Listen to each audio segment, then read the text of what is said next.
Então, boa noite a todos, todas. Cuidado. Vamos orar.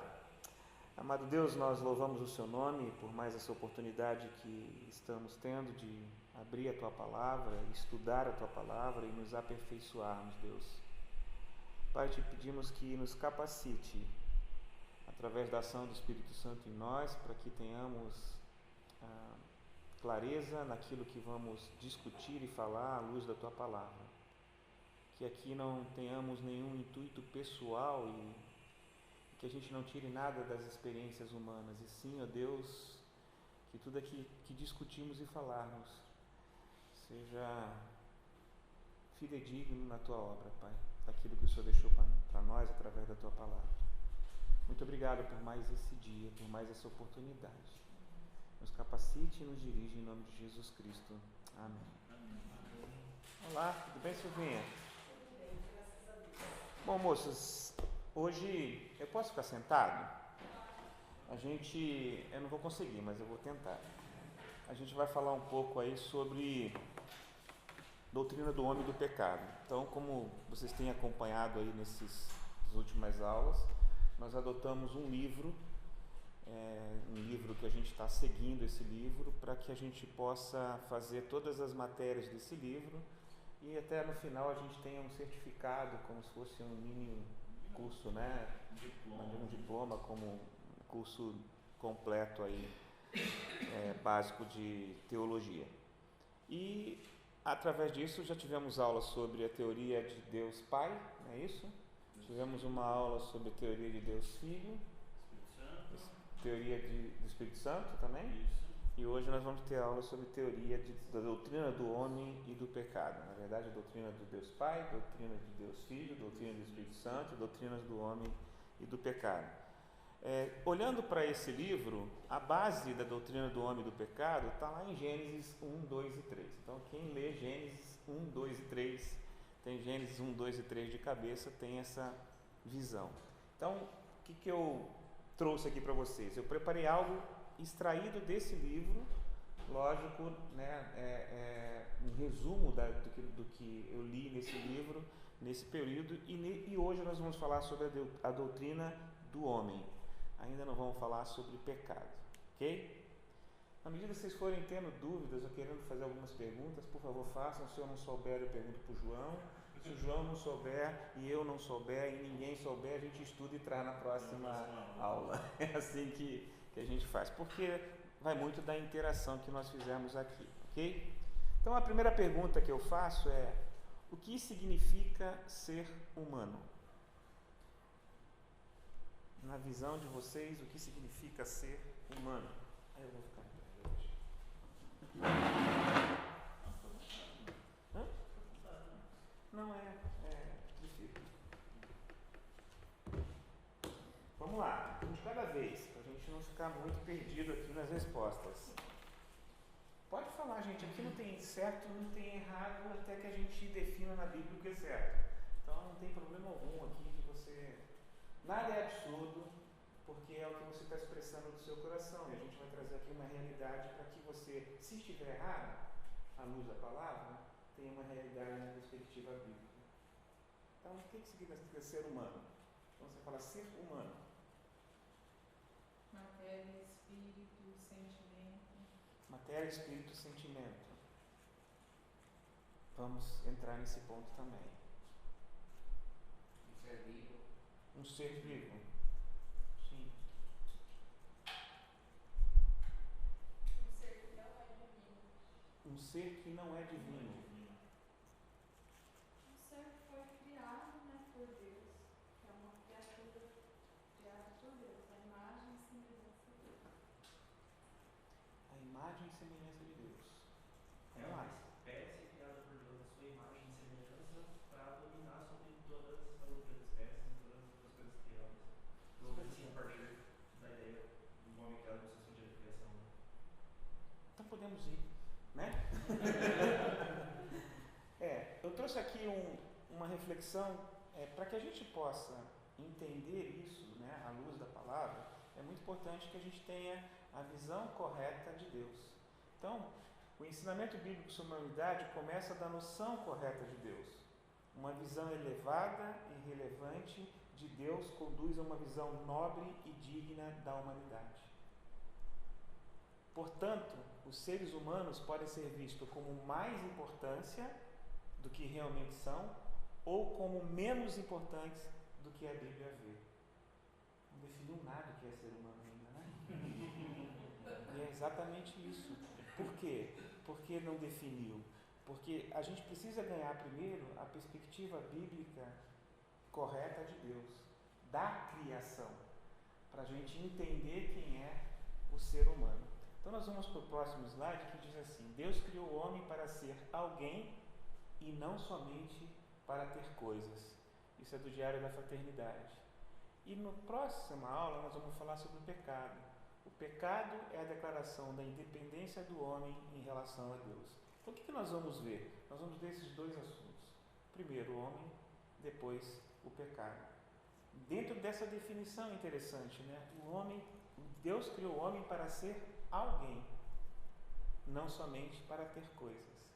E o pecado é a declaração da independência do homem em relação a Deus. Isso é anônimo. Ou seja, quando eu resolvo pecar, eu estou independente de Deus. Eu não levo em consideração o nosso Deus. E qual é a origem da humanidade? Na origem da humanidade nós temos algumas hipóteses, né? Uma das hipóteses dessa discussão que não chega, não tem fim nunca, né? Uma das hipóteses da origem da humanidade é a teoria criacionista. Diferentes formas de vida surgiram através da criação divina. Tem uma outra teoria, que é a teoria da biogênese, que diz assim: um ser vivo só pode ser originado a partir de um ser vivo pré-existente. Olha que interessante. Como é que a gente consegue pensar nisso? Um ser vivo só pode ser originado através de um ser vivo pré-existente. E o ser vivo pré-existente? Na cadeia, né?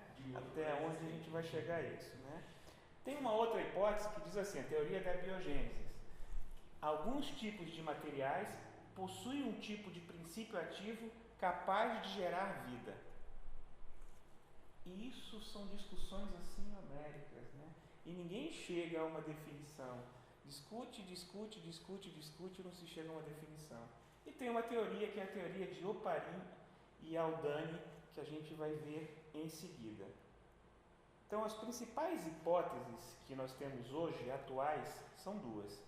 A da teoria criacionista, diferentes formas de vida surgiram através da criação divina, e a teoria de Oparin e Aldani, que diz assim: os seres vivos surgiram a partir de moléculas orgânicas que, por sua vez, formaram-se de substâncias inorgânicas presentes na atmosfera. Olha o que o ser humano, o homem, está criando, né?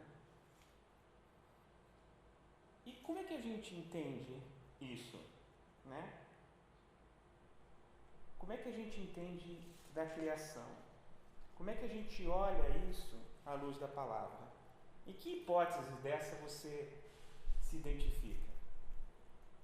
Conta pra mim. Eu espero que não é, né? Eu espero que todo mundo esteja na mesma, né? Não sei. Às vezes não é.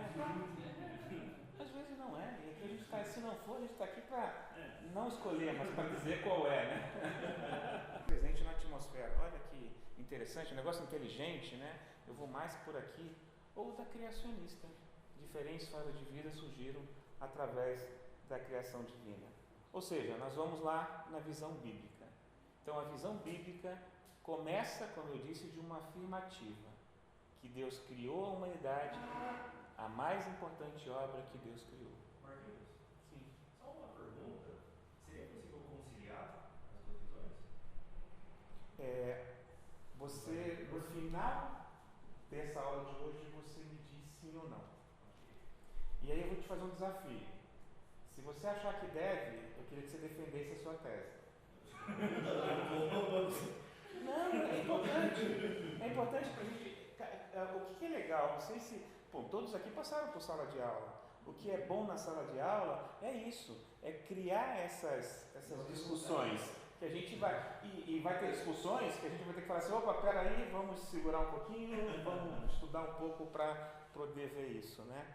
Eu estava interessante, uma vez eu fui eu sempre considerei e considero o pastor Domingos como alguém muito sábio, muito conhecedor profundo da palavra, né, da Bíblia. E um dia eu fui fazer uma pergunta para ele.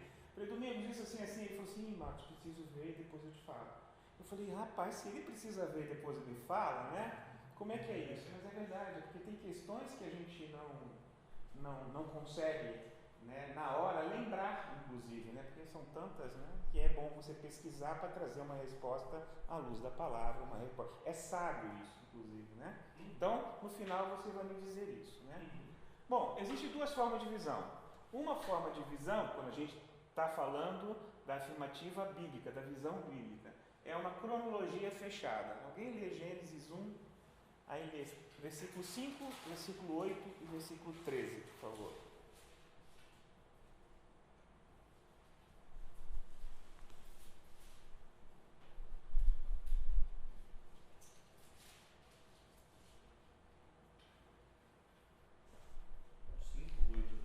Cinco, 8 e 13, especificamente.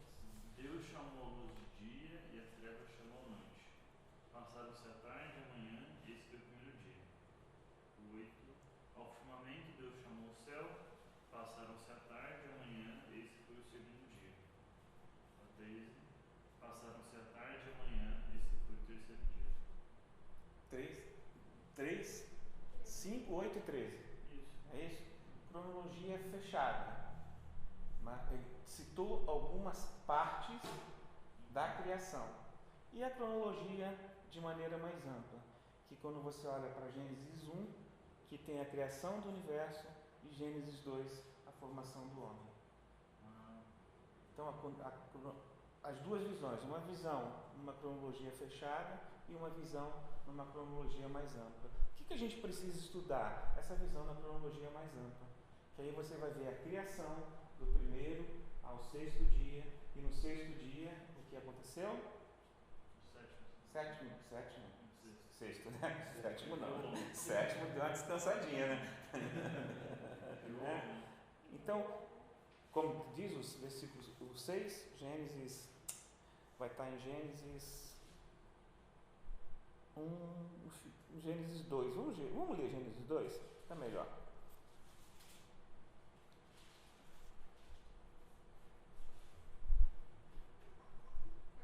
Pode. Assim foram concluídos os céus e a terra e tudo que neles há. No sétimo dia, pode continuar? Pode. No sétimo dia, Deus já havia concluído a obra que realizara e nesse dia descansou. Então, seria todo o capítulo 2? É no 31 que fala, né? E Deus viu tudo que era feito e tudo que havia feito ficava bom, passaram-se a tarde da manhã, esse foi o sexto dia. Aí o 30 que fala, né? Você leu quase esse capítulo 2 inteiro? Não, e o verso 1 e 2. Não, é o capítulo 2. Entendi. Olha.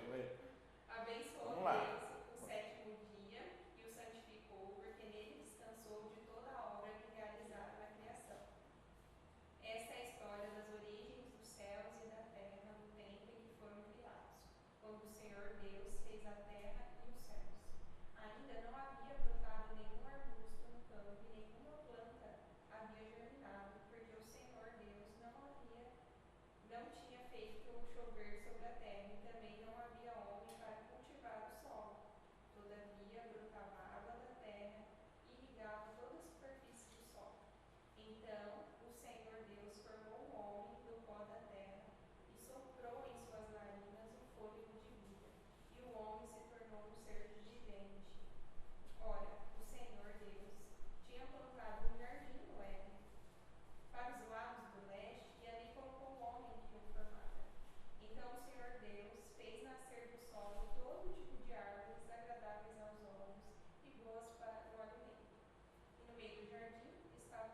seja, a cronologia fechada, ela fala sobre os 6 dias. Quando você faz uma cronologia de uma maneira mais ampla, ela fala sobre a criação do céu, da terra, de tudo que nele há, do homem, da mulher, dos seres, e dá ao homem a responsabilidade do cuidado de tudo isso. Ou seja, tudo que o homem precisava, ele tinha lá, até a auxiliadora que foi dada a ele. Então Deus criou o homem, ele formou o homem para viver eternamente no paraíso com a sua mulher, com uma ordem, né? Crescei e multiplicai-vos. Essa perspectiva, geralmente a gente não tem, né? Que Deus criou o homem para a eternidade. Lá não tinha pecado. Eles estavam nus, né? No final diz isso. E não tendo pecado, Deus criou homem e mulher, o paraíso, para que eles vivessem e vivessem eternamente. Até aqui não tem nenhum versículo que diz assim: o homem viverá 200 anos, 120 anos, 130 anos. Porque o pecado do mundo não tinha entrado aqui. Então Deus criou homem e mulher. Por isso o criacionismo progressivo, né? Ele formou o céu, formou a terra, tudo que nele há, criou o homem para que cuidasse e administrasse tudo isso, e criou o homem à imagem e semelhança dele. Então, o mais importante, quando a gente fala de criação, é a essência da criação. É crer na obra criadora de Deus de produzir a humanidade. Quem produziu a humanidade foi Deus. E a essência da fé começa com aquelas palavras, né? Creio em Deus Pai, Todo-Poderoso, Criador do céu e da terra. Creio em Deus Pai, Todo-Poderoso, Criador do céu e da terra. E olha que interessante quando a gente fala, né? Então a essência da fé começa aqui. A base está em Gênesis 1:1. E olha que interessante quando a gente vê que a humanidade não é apenas uma criação divina. Ela é o ápice da criação. Ela é o que Deus se alegrou mais em criar. Depois de tudo criado, criou alguém para administrar, para viver eternamente ali. Então, às vezes as pessoas comentam sobre algumas semelhanças, né? Então, existem algumas semelhanças anatômicas aí com alguns animais, né? E a gente vai falar um pouco disso à frente. Do ponto de vista da sociologia, a gente vê muito a diferença entre humanos e outras formas, porque na teoria da evolução tem aquela história de que, né, o homem evoluiu do macaco, né? Aliás, eu represento uma seguradora que chama Darwin, exatamente o nome, né? Uma empresa que chama Darwin. Então, só que tem alguns pontos de vista da sociologia que a gente separa bem isso, né? O homem, no comportamento, a linguagem, a cultura, a fabricação de ferramentas para sobreviver na sociedade, né? Bem como nas experiências. O homem tem experiência, consciência reflexiva, preocupações éticas, anseios estéticos, consciência histórica, preocupações metafísicas, né? Quem sou eu, para onde vou, de onde vim, né? E isso não tem em outras formas de vida. Então fica muito claro aí que o homem foi criado por Deus e que o homem foi criado por Deus como sua criação do ápice, né? Sua criação do ápice. Então esses fatores aqui separam muito, individualmente e coletivamente, os seres humanos de outras formas. Seja ela orgânica, inorgânica, né? Da onde veio, não. Gênesis diz como foi criado, o pó da terra. Não é isso? Bom, não obstante as semelhanças anatômicas do homem com algumas espécies do reino animal, do ponto de vista bíblico não devemos confundir. Os seres humanos são diferentes, são o clímax da criação de Deus. Então aqui, não sabe aquele meio termo, mas será que se juntar um com o outro não vai dar certo? A evolução da criação, né, ela está descrita em Gênesis, como é que a criação evoluiu, do primeiro ao último dia, de como as coisas foram criadas. E é isso que a gente crê, crendo em Cristo como nosso único, suficiente Senhor e Salvador, crendo em Deus como Criador do céu e da terra. Então, é nessa crença. Então, o homem foi criado por Deus à sua imagem. Olha a importância do homem quando a gente começa lá no primeiro item, né? Que ele diz assim, é importante porque é e não pelas coisas que tem. É importante pela criação dele. E Deus nos criou para isso. Ok? Então, a humanidade não é apenas uma criação divina, mas o ápice da sua obra criadora. A humanidade não é apenas uma criação divina, mas o ápice da sua obra criadora. E o que significa ser humano agora? Vamos ter uma definição. Ser humano, uma criatura nova.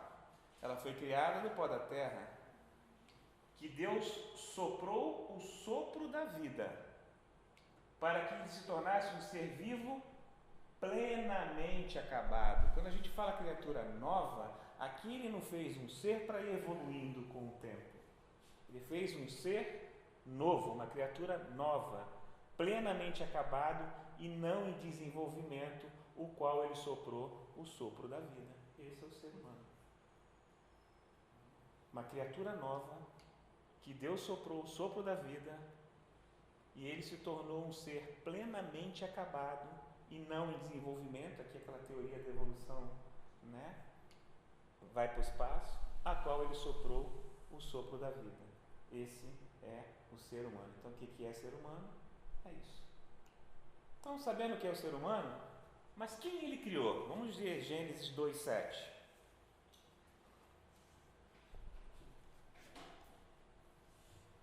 E formou o Senhor Deus o homem do pó da terra, e soprou em suas narinas o fôlego da vida, e o homem foi feito alma vivente.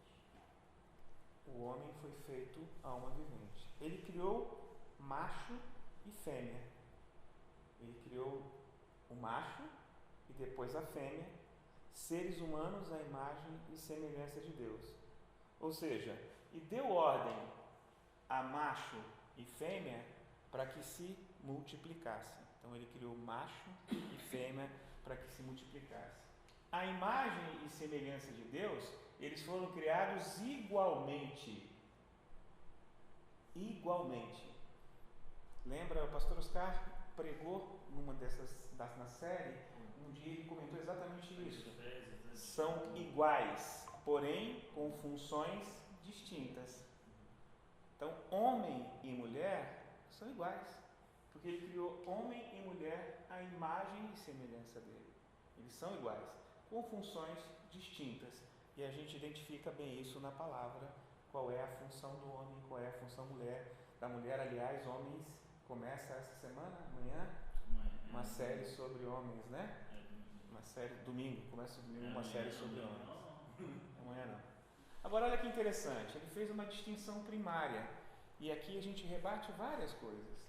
E a distinção primária, a palavra macho vem do hebreu zaká, que quer dizer o que fura. E a palavra fêmea vem do hebreu negeba, que quer dizer a furada. Foram planejados na criação. O que fura e a furada distingue o sexo do homem e da mulher. É na criação. Essas aberrações que a gente vê hoje aí no mundo, o cara que se transforma,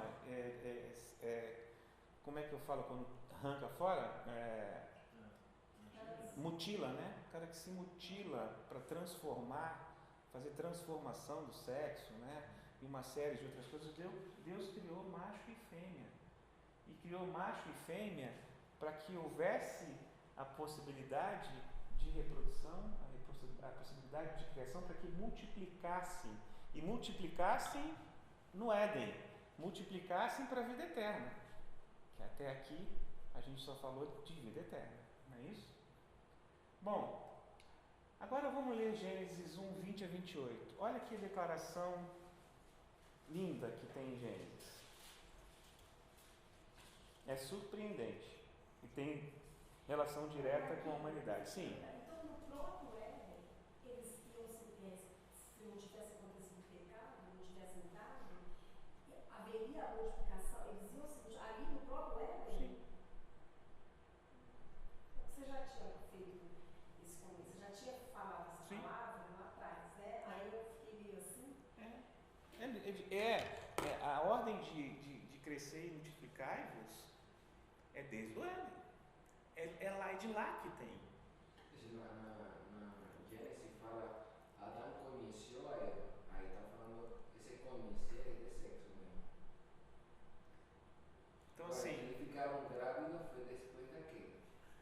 o que é importante? Porque eles observaram a maldade depois que descobriram o pecado, que aí eles observaram que estavam nus. Né? Até aí era um processo natural os dois viverem no paraíso. E foram nascidos, ou melhor, criados, né, para a vida eterna no paraíso. E é muito interessante. Depois vocês vão ver, lendo Gênesis, tem uma parte, eu não consigo guardar muito bem o local, tem uma parte que diz que depois da queda, o homem viverá no máximo 120 anos. Depois não é. Então eu não vi ninguém com 120 anos. Você já viu alguém? Eu não vi. 101, 102 falam por aí, mas 120 não falam, né? Depois da queda. Vamos lá, leia aí para mim, Gênesis 1, 20 a 28. O tempo você vê aí, João? Porque eu sou perdido no tempo.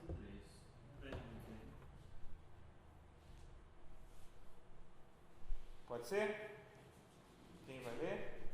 Eu posso ler? Por favor, João. Disse também Deus: povoem-se as águas de enxames de seres viventes e voem as aves sobre a terra, sobre o firmamento dos céus. Criou, pois, Deus os grandes animais marinhos e todos os seres viventes que rastejam, os quais povoavam as águas segundo as suas espécies, e todas as aves segundo as suas espécies. E viu Deus que isso era bom. E Deus os abençoou, dizendo: sede fecundos, multiplicai-vos e enchei as águas dos mares, e na terra se multipliquem as aves. Houve tarde e manhã, o quinto dia. Disse também Deus: produza a terra seres viventes conforme a sua espécie, animais domésticos, répteis e animais selváticos, segundo a sua espécie. E assim se fez. E fez Deus os animais selváticos, segundo a sua espécie, e os animais domésticos, conforme a sua espécie, e todos os répteis da terra, conforme a sua espécie. E viu Deus que isso era bom. Também disse Deus: façamos o homem à nossa imagem, conforme a nossa semelhança. Tenha ele domínio sobre os peixes do mar, sobre as aves dos céus, sobre os animais domésticos, sobre toda a terra e sobre todos os répteis que rastejam pela terra. Viu Deus, pois, o homem à sua imagem. A imagem de Deus o criou. Homem e mulher os criou. E Deus os abençoou e lhes disse: sede fecundos, multiplicai-vos, enchei a terra e sujeitai-a. Dominai sobre os peixes do mar, sobre as aves dos céus e sobre todo animal que rasteja pela terra. Está respondido isso mesmo. Exatamente aí. Olha que interessante, olha que declaração surpreendente com relação à humanidade. É para que a humanidade, e aí a gente está falando de homem e mulher, domine sobre toda a terra. Olha o poder que o homem e a mulher tinham, né, dentro do Éden. E ele dizia, e Deus determinou somente uma coisa: não coma do fruto da árvore que fica no centro do jardim. Só isso, mais nada. E é interessante quando a gente olha a imagem de Deus. O que você imagina que é, como você entende essa expressão, a imagem de Deus?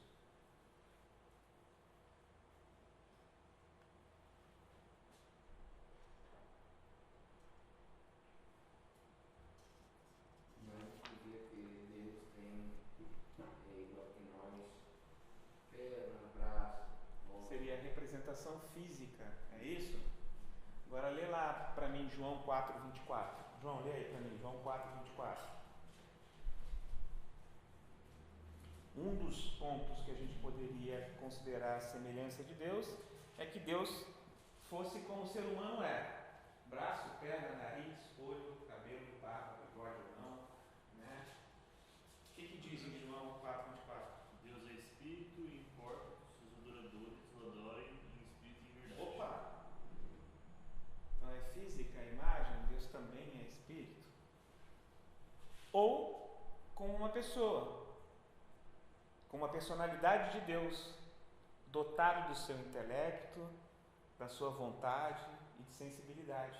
É uma outra forma de você ver. Mas quando ele fala de imagem, o significado da palavra imagem em hebraico é salem, que é sombra, representação ou semelhança. E é muito interessante porque lá no contexto, né, os reis, quando dominavam Síria, se eu não me engano, quando dominavam um determinado povo, eles lá colocavam uma imagem dele, para que quando o povo olhasse aquela imagem, soubesse quem era o rei, a quem devia honra, a quem devia respeitar. Quando você faz essa relação da imagem projetada do rei para que acontecesse isso, vem exatamente essa expressão. Deus coloca em nós uma sombra de si mesmo, representação da sua presença no mundo criado por Ele. Agora você imagina, criado por Deus, para governar toda a terra, sem pecado, procriar, deu nome a todos os animais e ser a imagem, a sombra de Deus. Quando eu olhar para você, eu estou vendo Deus naquilo que você faz, na sua representação. Olha a importância da criação. Olha o que nós representamos como homem. E homem, não quero dizer no gênero homem e mulher, né? Como ser humano perante Deus. A imagem dele projetada na gente. Você já ouviu falar que você já deve ter cantado isso, que eu quero ser igual? Você já deve ter cantado isso, que eu quero ser a imagem, de que eu quero parecer com Deus na imagem dele. Então, a sombra dele projetada em você. Então, essa é a ideia da imagem, né? Sim. Uma dúvida que eu tenho é assim, me veio agora, se essa questão da imagem, ela pode estar relacionada assim, a uma questão de significado, porque eu me lembrei, assim, eu lembro que no outro curso que eu fiz, eu estudei um pouco de semiótica, e aí, assim, a gente explica a diferença entre ícone e símbolo, né? Os dois, assim, representam alguma coisa, só que o ícone representa pela semelhança física mesmo. Por exemplo, uma fotografia do Marquinhos é um ícone do Marquinhos, enquanto que o símbolo é uma coisa mais arbitrária. Por exemplo, a imagem de uma pessoa que se destacou por uma ideia, por uma ideologia, por uma política, se torna símbolo daquela política. Então eu acho que tanto uma como outra são imagens, né, daquilo lá. Uma coisa que está muito mais voltada assim, a uma questão ideal, uma questão de ideia, de significado, propriamente de semelhança mesmo. Seria correto dizer que nós somos? Eu creio que o significado é muito mais forte, é a essência. Pensando na essência, quando você fala que você está agindo conforme a semelhança e a imagem de Deus, você está fazendo exatamente aquilo que ele fazia, ou procurando buscar fazer aquilo que ele fazia, em todas as áreas da sua vida, naquilo que ele deixou escrito para nós, naquilo que ele deixou como ensinamento, né? É o valor dessa significação que existe em nós como imagem e semelhança. Como imagem e semelhança de Deus. Eu creio nisso. Esse João. Bom, tem uma declaração bíblica para a humanidade, que aí é um propósito, né? Gênesis 1:26, nós vemos que a humanidade, criada em imagem de Deus, dominará sobre todas as obras de Deus. Agora, dá uma lida rápida para mim, por favor. Alguém procura em... Deixa eu ver aqui. Gálatas 3:28.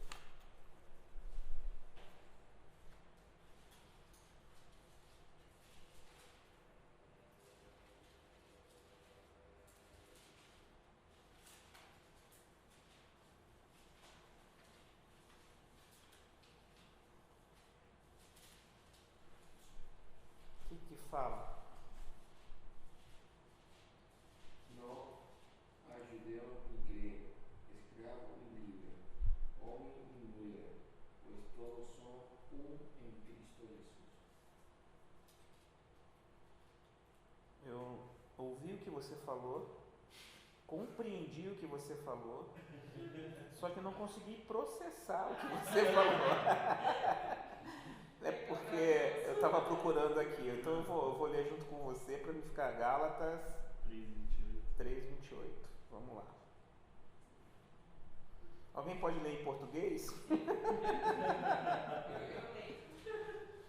Não há judeu nem grego, escravo nem livre, homem nem mulher, pois todos são um em Cristo Jesus.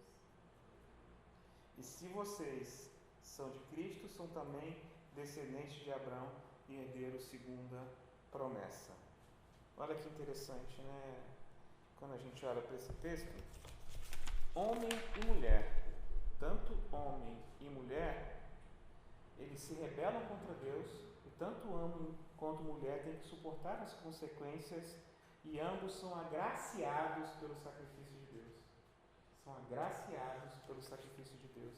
E quando a gente olha aqui que a humanidade, criada em imagem de Deus, dominará sobre todas as obras de Deus, olha o objetivo disso lá em João 4, 21 a 24. Está aqui. Ó. Jesus respondeu: mulher, acredite no que digo. Vem a hora em que neste monte, nem em Jerusalém, em que nem neste monte, nem em Jerusalém, vocês adorarão o Pai. Vocês adoram o que não conhecem.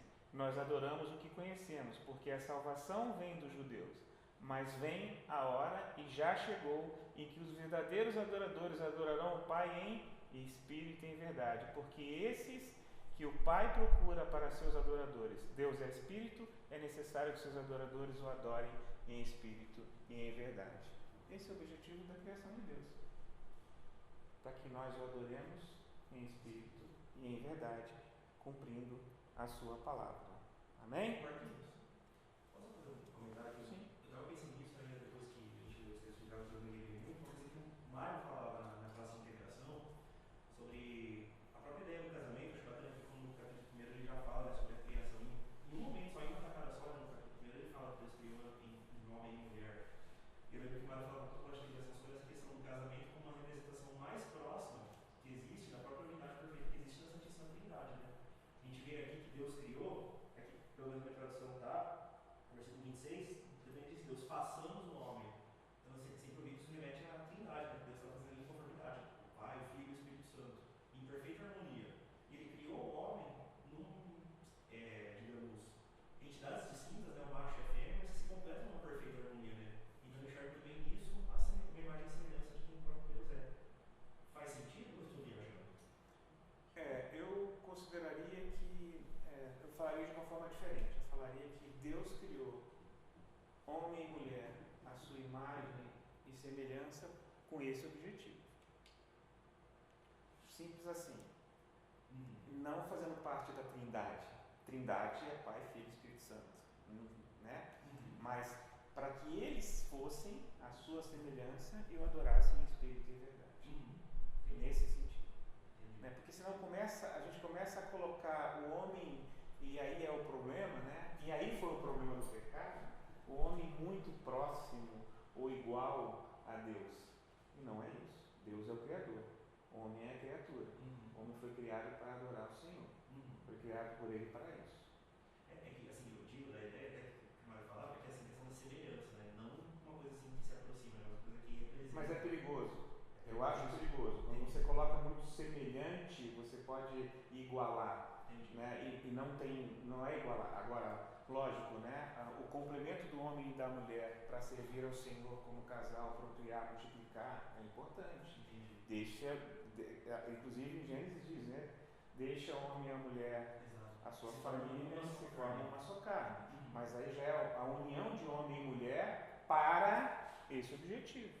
Porque o objetivo é esse: servir a Deus, adorar o Senhor, a honra e glória dele. Esse é o objetivo. Então a gente está aqui para isso. Agora, será que estamos, né? Ou quando estamos? Ou em que hora estamos? Esporadicamente? Aos domingos? Nas aulas? Né? Como é que nós estamos? Será que nós somos a sombra mesmo de Cristo onde vamos? Outro dia alguém falou para mim, né? Eu andava muito rápido de carro. Andava rápido, porque eu acelerava muito. E alguém falou para mim: olha, Jesus não está mais do seu lado, não. Vai sair do carona aí, né? Por quê?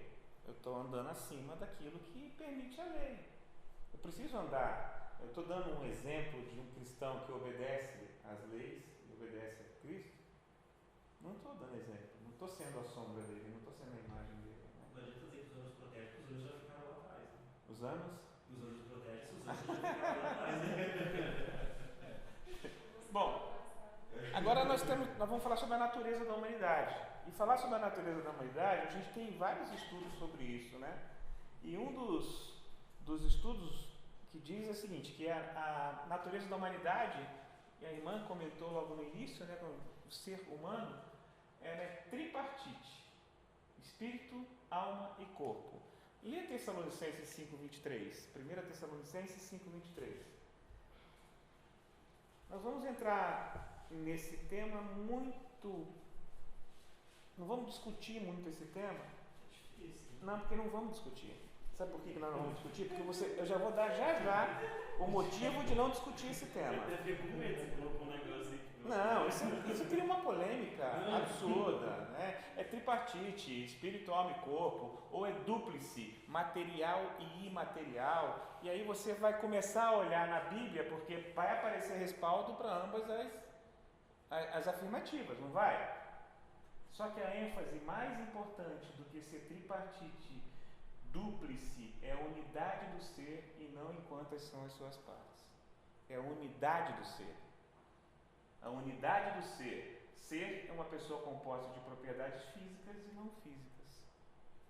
A unidade do ser é que é importante. Qual é a unidade do ser? Em que consiste a unidade do ser? Né? Em que consiste a unidade do ser? Por exemplo, morri. Como vive? No corpo fica onde? Aonde? Ou vou viver só do espírito, a não ser no processo de transição. Né? Como é que eu separo o material do imaterial?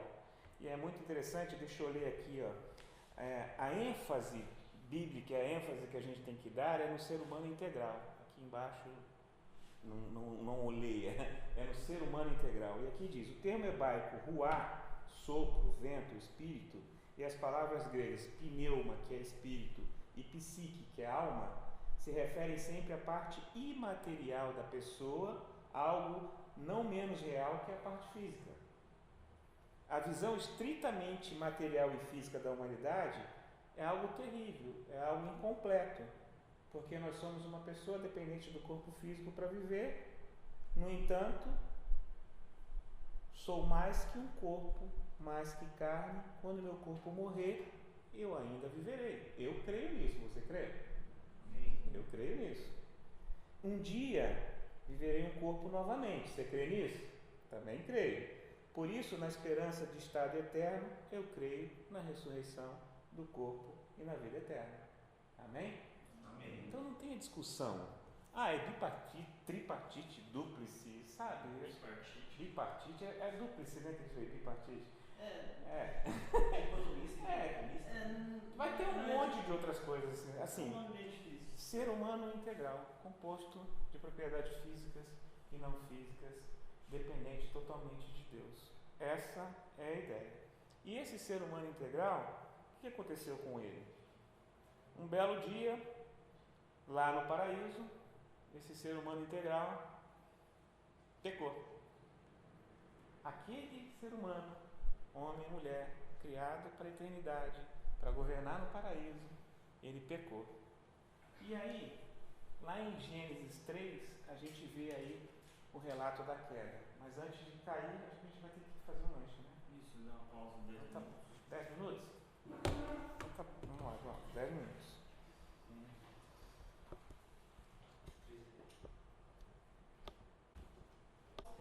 Bom, para a gente começar já firme, vamos ler Gênesis 3. Vamos lá? Se quiser cada um versículo, fica mais fácil. Senão ele vai querer ler tudo e a gente vai ter que pôr uma legenda ali embaixo.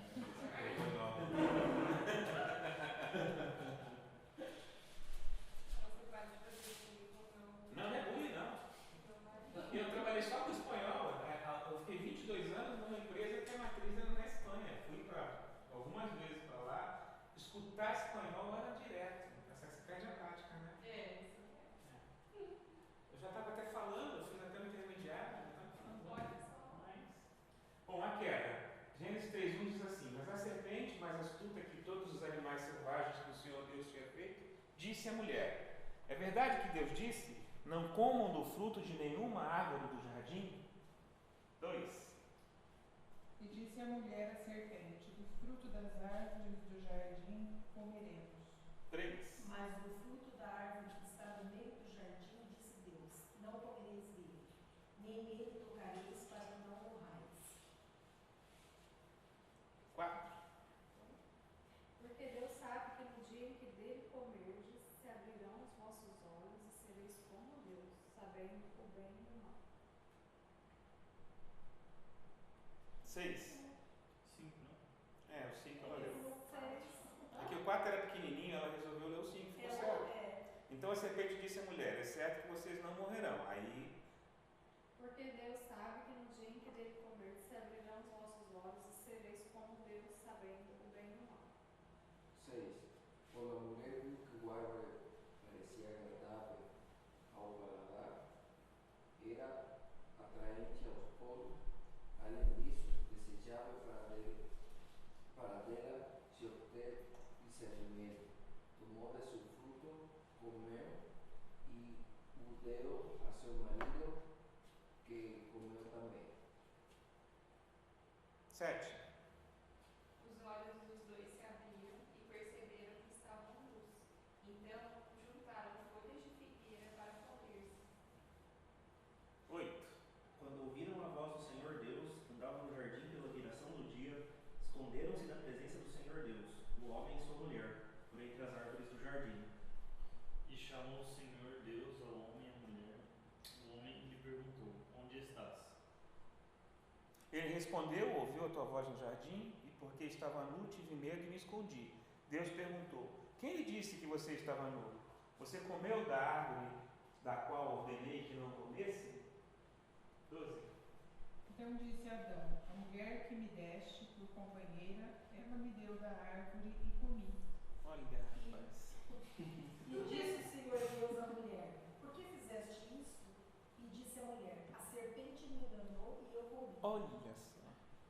Então o Senhor Deus disse à serpente: porquanto fizeste isto, maldita serás mais do que toda a fera, e mais que todos os animais do campo. Sobre o teu ventre andarás, e pó comerás todos os dias da tua vida.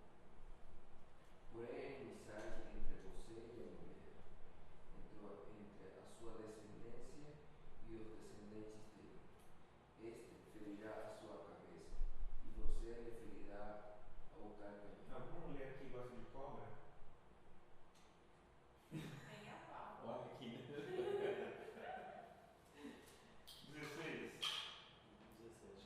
17, desculpa. 16. Não, 16 mesmo. É? Eu não estou me confundindo. A mulher, ele declarou: multiplicarei grandemente o seu sofrimento na gravidez. Com o sofrimento você dará à luz a filhos. Seu desejo será para o seu marido, e ele a dominará. E a Adão disse: visto que atendeste a voz de tua mulher e comeste da árvore que te ordenaram não comesses, maldita é a terra por tua causa. Em fadigas obterás dela o sustento durante os dias de tua vida. Ela produzirá também cardos e abrolhos, e tu comerás a erva do campo. No suor do seu rosto você comerá o seu pão, até que volte à terra, pois dela você foi formado, porque você é pó, e ao pó voltará. E chamou Adão em nome de sua mulher Eva, porquanto era mãe de todos os viventes. E fez o Senhor Deus a Adão e a sua mulher túnicas de pele, e os vestiu. Então disse o Senhor Deus: eis que o homem é como um de nós, sabendo o bem e o mal. Ora, para que não estenda sua mão e tome também da árvore da vida e coma e viva eternamente. O Senhor Deus, por isso, o lançou fora do jardim do Éden, a fim de lavrar a terra de que fora tomado. E expulso o homem, colocou querubins ao oriente do jardim do Éden, e o refugiu de uma espada que se revolvia para guardar o caminho da árvore. Ou seja, é interessante quando você vê aqui, né? Por isso o Senhor Deus não foi fora do jardim.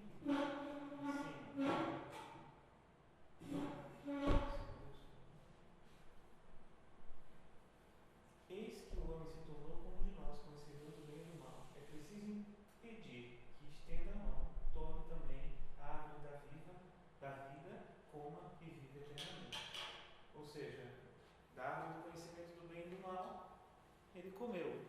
tinha a possibilidade de comer da árvore da vida.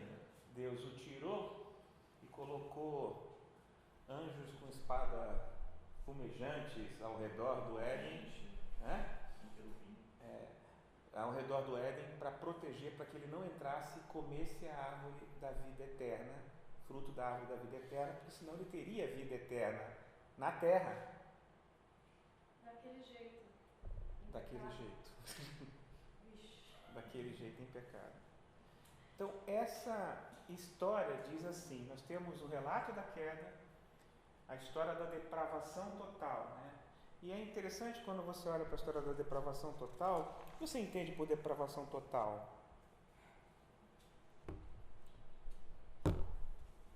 Acabou com tudo. Destruiu o homem. Vamos dizer assim, na questão. Deu PT, né? Perda total. É isso mesmo. Ele ficou incapaz, morto espiritualmente. Interessante. Então isso não significa que o indivíduo, o ser humano, persiste em ser mal ou é mal. Tem muita gente que é boazinha aí, não tem? Que vocês conhecem? Muita gente boazinha que não aceita Cristo, mas que diz assim: mas eu tenho uma mulher, cuido da minha família, né? Eu não preciso de Deus. Boa pessoa, trabalhador, não é assim? Não é assim que fala? Então isso não significa que o indivíduo seja mau, e sim que o pecado afeta a pessoa por inteiro. Não significa que ele seja mau, mas que o pecado afeta a pessoa por inteiro. Inteiro. Não é pela metade, é por inteiro. E houve uma atitude aqui do ser humano de rebeldia deliberada. Quem resolveu, quem decidiu fazer? Foi o homem. O homem e a mulher. Eles decidiram: mas a serpente, quem dominava, quem era que foi determinado a dominar, a ter a mordomia de Deus no paraíso? Ao homem, e não a serpente. Ao homem e à mulher que estava junto com ele. Então foi uma atitude deliberada. E a bondade essencial, a ideia da bondade essencial é aquela bondade. Deus criou o homem e a mulher para governar o paraíso e viver eternamente ali. Essa é a bondade essencial, a criação, né? A imagem de Deus foi desfigurada no homem, né? Após a queda, pela disposição do homem para o mal, de fazer o mal. Só que nós temos Romanos 5, e vamos ler Romanos 5, né? Romanos 5 é maravilhoso.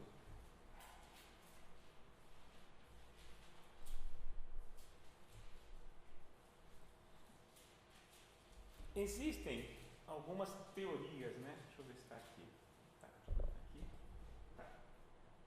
Deixa eu ver. Não está aqui não. Vamos lá, Romanos 5. É muito, né? Quantos capítulos? 21? 21? Quantos versículos? Quantos versículos? Interessante. Eu tenho dois itens super interessantes aqui, né? Os seres humanos têm um começo e viverão para sempre. Concorda? Porque não é assim que os naturalistas veem, né? Os naturalistas veem de uma forma diferente.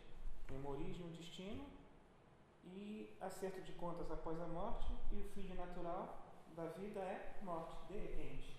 Acabou. O naturalista vê assim, mas não é assim. A morte do ser humano não é de modo algum natural. Ele é um traço adquirido e não o destino natural da pessoa. Por que ele é um traço adquirido?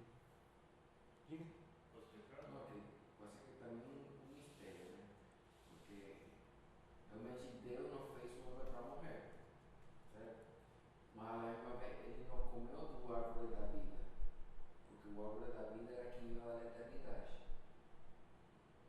Ele comeu Da árvore do conhecimento do bem e do mal. Isso. Mas não comeu do árvore da vida. Se ele tivesse comido o árvore da vida primeiro, ele teria vida eterna. Agora, será que agora que ele não, no momento que ele não comeu nem da árvore da vida, nem da árvore do conhecimento do mal, ele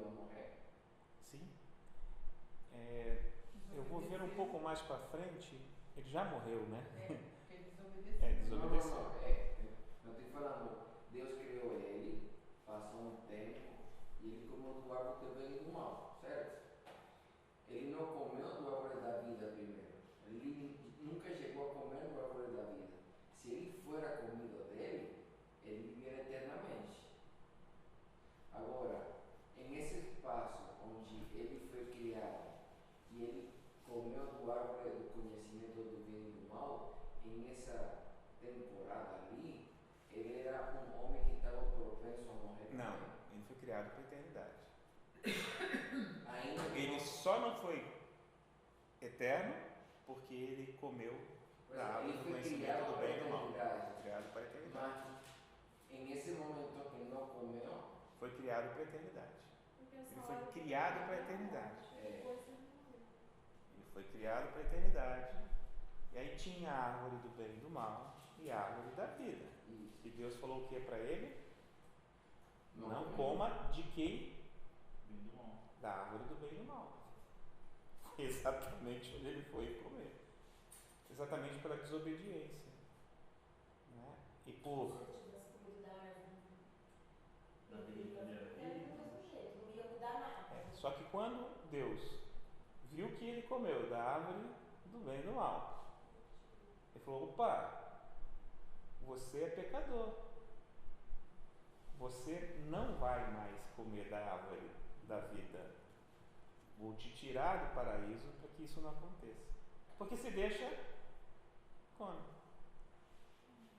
Tem alguma semelhança com a gente isso? Quando você está envolvido num vucu-vucu, né? Ou sai ou fica, ou entra ou não, né? Super interessante isso. Só um comentário para você a respeito da pergunta dele, eu acho bacana como no final dos tempos, né, lá em Apocalipse 22:14, fala: bem-aventurados aqueles que lavam suas vestiduras no sangue do Cordeiro, para que eles assistam direito à árvore da vida. Então acho que existe aqui um resgate, né? Agora, na Nova Jerusalém, bater o árvore da vida e falar que as pessoas podem comer do fruto para tirar a doença. Né? Que é uma espécie de resgate da vida. Para essa afirmação. Bom, então a doutrina bíblica, ou melhor, a gente fala em justificação pela fé em Romanos 5. Vamos ler um trecho de Romanos 5, vamos lá. João, lê o máximo de capítulos que você... para a gente não... Justificado, pois, mediante a fé, temos paz com Deus por meio de nosso Senhor Jesus Cristo. Ponto. Justificado, pois, mediante a fé, temos paz com Deus e nosso Senhor Jesus Cristo. Isso é a justificação pela fé. Então, Deus Pai enviou seu Filho amado para morrer na cruz para a remissão dos nossos pecados. Crendo nisso, nós somos salvos. Crendo nisso, nós temos a esperança de vida eterna com Deus. E vivemos um processo de santificação a cada dia, deixando de ser mais ignorante no conhecimento da palavra dia após dia. Por isso que essas questões de ser uma igreja bíblica vivendo e comunicando de modo relevante e contagiante a realidade de ser em Jesus Cristo, família de Deus. Por quê? Ser uma igreja bíblica é isso. É você dia a dia estar se aperfeiçoando, conhecendo da palavra, para que você seja menos ignorante com relação à palavra e mais resistente com relação ao pecado.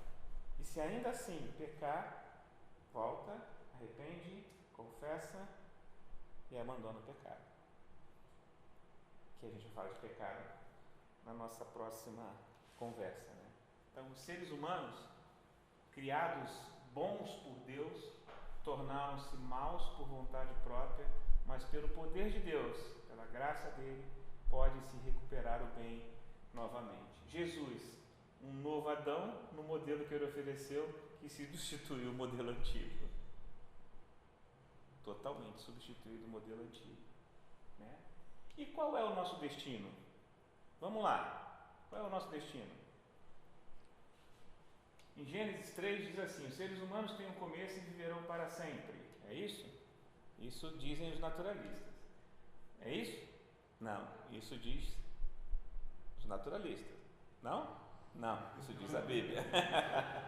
Os seres humanos têm um começo e viverão para sempre. Viverão para sempre de duas formas. Ou você vive na eternidade com Cristo ou no inferno. É escolha. Falei sobre isso no encontro de família, né? Que é super interessante. A nossa vida é consequência das decisões que nós tomamos. Já observou isso? Sempre. Você tem que tomar decisão a todo momento, mesmo não percebendo que tem que tomar decisão. E da decisão que você toma vem a consequência. A consequência, às vezes, você consegue entender, ou vai acontecer isso ou aquilo, ou às vezes você não consegue, não sabe o que vai acontecer tomando a decisão. E aqui é muito claro, né? A palavra de Deus é muito clara. Você tem uma decisão a tomar que tem duas consequências. Ou você tem a vida eterna com Cristo, ou você vai para o inferno. É isso. A decisão é sua, de tomada de decisão. Então, essa decisão é uma decisão que você sabe o que vai acontecer, mesmo não esperando o que vai acontecer. Na teoria naturalista de origem e destino, tem origem e destino, tem acerto de contas e o fim natural da vida. A morte não é de modo algum natural, é um traço adquirido e não destino natural da pessoa. Então, o destino natural não era morrer. Não era morrer. Porém, o traço adquirido é o salário do pecado, é a morte. O traço do destino é esse. Vamos lá? Bom, destino da humanidade. Vamos lá, doutrina bíblica. Filipenses 1, 23 e alguém abre 1 Coríntios 14, 35 e 49.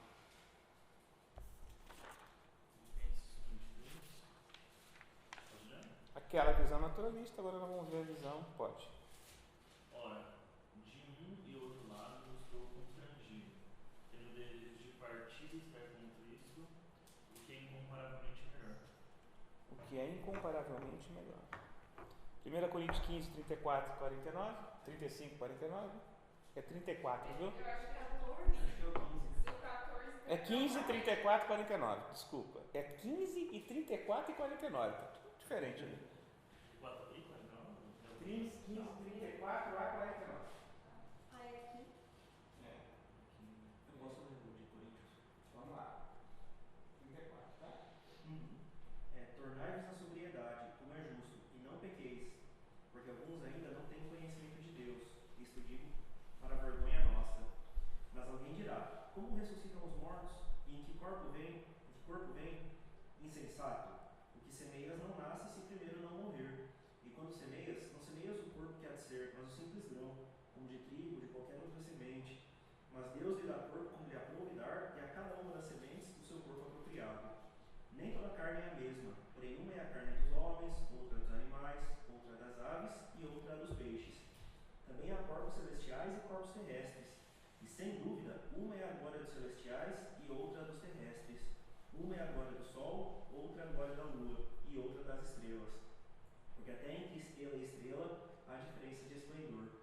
Pois assim também é a ressurreição dos mortos. Semeia-se o corpo na corrupção, ressuscita na incorrupção. Semeia-se em desonra, ressuscita em glória. Semeia-se em fraqueza, ressuscita em poder. Semeia-se corpo natural, ressuscita corpo espiritual. Se há corpo natural, há também corpo espiritual. Pois assim está escrito: o primeiro homem, Adão, foi feito alma vivente. O último Adão, porém, é espírito vivificante.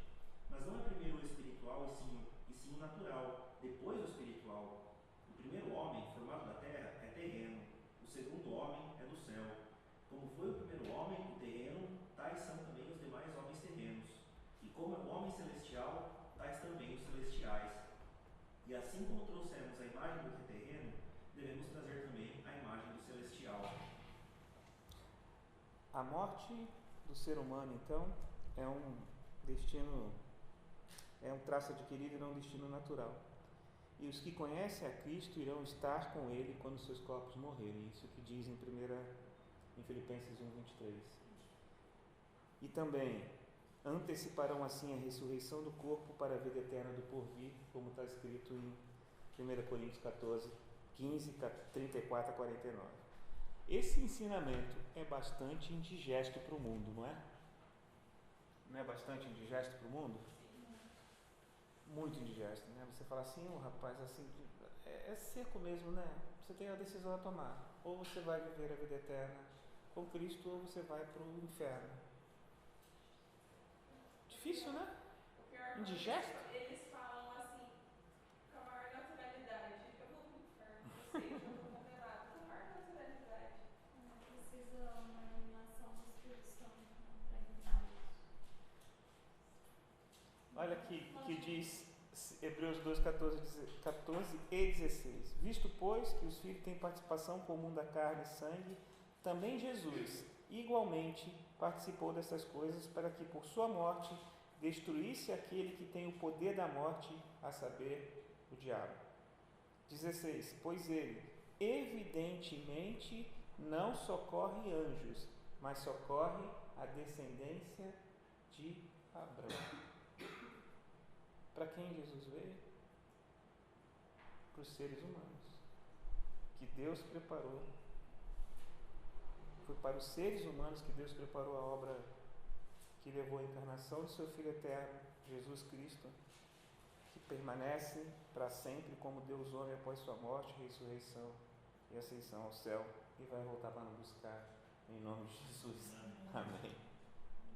A medida final da nossa humanidade é que somos feitos para adorar a Deus e desfrutar dele para sempre. Humanidade, em Cristo, somos tudo aquilo que Deus quis que fôssemos, em majestade e dignidade e em alegria perante seu trono. Deus criou o homem para ser alguém, com um propósito, mas não somente para ter coisas. Então, que a gente lembre disso, que, primeiro, nós cremos que Deus criou o mundo e tudo que nele há, que Deus formou o homem do pó da terra, soprou o sopro da vida, que Deus criou a mulher da costela do homem para que fosse companheira dele e também a imagem de Deus, que Deus criou o homem e mulher para viver eternamente administrando aquilo que ele colocou no mundo sob a responsabilidade do homem e da mulher. Só proibiu uma coisa para eles: não comam do fruto da árvore do mal. E ele foi lá e comeu.